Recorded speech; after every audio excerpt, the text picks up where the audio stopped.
pourquoi dans Genèse, il est celui qui t'a créé. Dans Exode, il est l'agneau pascal. Dans Lévitique, il est celui qui a été sacrifié pour toi. Dans Nombre, il est celui qui connaît chaque tribu nom par nom. Dans Deutéronome, il est celui qui est le prophète du peuple.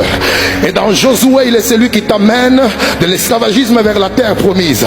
Dans Juge, il est le grand conquérant. Dans 1 Samuel et 2 Samuel, il est celui qui appelle les gens dès l'enfance. Et dans 1 roi et 2 rois, il est celui qui te donne la victoire sur les ennemis qui t'ont écrasé autrefois. Dans 1 chronique et 2 chroniques, il est le grand archiviste. Dans Esdras ainsi que Néhémie, il est le rebâtisseur de choses qu'on a détruites. Dans Esther, il est ton avocat.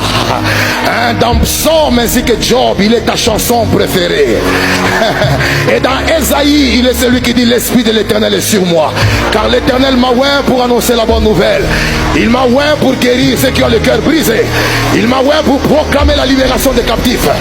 Et dans Jérémie, il est celui qui dit avant que je ne t'eusse formé dans le ventre de ta mère, je te connaissais.